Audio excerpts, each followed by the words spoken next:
ഇത് സംബന്ധിച്ച് ആദ്യമേ തന്നെ പറയാനുള്ളത് യാതൊരു തരത്തിലുള്ള ആശങ്കയും വേണ്ടതില്ല.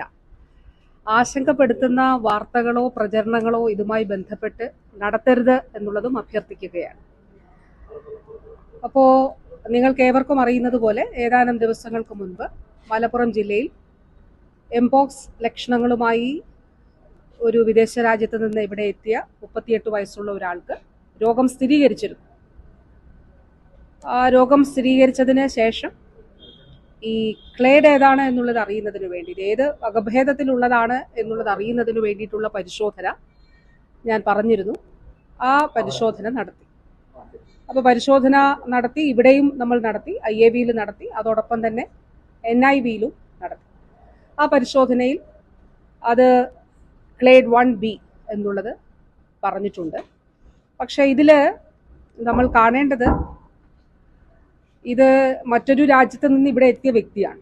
പക്ഷെ ക്ലേഡ് 1B സ്ഥിരീകരിച്ചിട്ടുള്ളത് 3 ഇടങ്ങളിൽ മാത്രം. കോങ്കോ തീർച്ചയായിട്ടും, സ്വീഡൻ, തായ്ലൻഡ് എന്നീ രാജ്യങ്ങളിൽ മാത്രമാണ്. അപ്പോൾ സ്വീഡനിലും തായ്ലൻഡിലും സ്ഥിരീകരിച്ചിരിക്കുന്നത് ആഫ്രിക്കൻ രാജ്യങ്ങളിൽ നിന്ന് വന്നവരിലാണ്. സ്വീഡനിൽ എംപോക്സ് കണ്ട് പരിശോധിച്ചപ്പോൾ ഈ വകഭേദമാണെന്നുള്ളത് കണ്ടെത്തിയത്.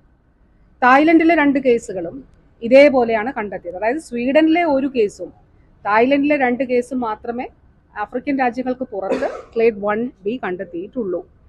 അപ്പോൾ ഇത് നമ്മൾ കണ്ടെത്തിയതിൻ്റെ, ഞാൻ എപ്പോഴും പറയുന്നത് പോലെ, കേരളത്തിൽ ഇത് പരിശോധിക്കുന്നു.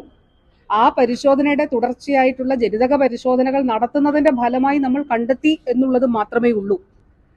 അപ്പോൾ അത് കേരളത്തിന്റെ ഒരു ആരോഗ്യ രംഗത്തിന്റെ മികവായി കൂടി അതിനെ കണക്കിലെടുക്കണം എന്നുള്ളത് തന്നെയാണ്. അതുകൊണ്ടാണ് ഞാൻ പറഞ്ഞത്, ദയവായി യാതൊരു തരത്തിലും ആശങ്കപ്പെടേണ്ടതില്ല. ആശങ്കപ്പെടുത്തുന്ന പ്രചരണങ്ങളും നടത്തരുത് എന്നുള്ളത് അഭ്യർത്ഥിക്കുന്നു. രണ്ടാമത്തെ കാര്യം, ഇതുമായി ബന്ധപ്പെട്ടിട്ട് സ്വീകരിക്കാവുന്ന എല്ലാ നടപടികളും സംസ്ഥാന സർക്കാർ സ്വീകരിച്ചിട്ടുണ്ട്.